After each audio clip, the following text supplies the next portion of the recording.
அனைவருக்கும் இலவச academy parts of ஸ்பீச்ல நம்ம ப்ரோனவுன் எரர் பார்த்துக்கிட்டு இருக்கோங்க. இன்னைக்கு ஈச் எரர் பகுதியோட டே 67 வாங்க வீடியோக்குள்ள போலாம். இங்க பாருங்களேன், there were 8 hard workers and 6 lazy workers.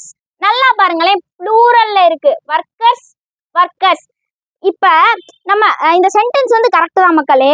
ஆனா நம்ம இன்னும் ஸ்டைலா இன்னும் சூப்பரா இந்த சென்டென்ஸ் சொல்லணும்னா எப்படி சொல்லலாம்? there were 8 hard workers and 6 lazy workersக்கு பதிலா once அப்படிங்கிற ஒரு ப்ரோனவுனை யூஸ் பண்ணி நம்ம இன்னுமே அழகா சொல்லிக்கலாங்க. சரி, ஓகே. இப்போ நமக்கு ஒரு டவுட் வரும், ஒன் போட்டு அப்போஸ்ட்ரோபி எஸ் போடணுமா இல்ல வெறும் ஒன் போட்டு அப்படியே எஸ் போடணுமா அப்படின்னு. ஒன் போட்டு அப்போஸ்ட்ரோபி எஸ் போட்டீங்கன்னா தப்புங்க. அப்போஸ்ட்ரோபி போடாம ONES ஒன்ஸ் அப்படின்னு நீங்க போட்டாதான் கரெக்ட். சரி, ஓகே. அப்போ ஒன் அப்படின்னு போட முடியுமா, போடலாமானா போடலாம். எப்ப போடணும்னா இங்க பாருங்க, there were 8 hard workers and a lazy one. there were 8 hard workers and a lazy one.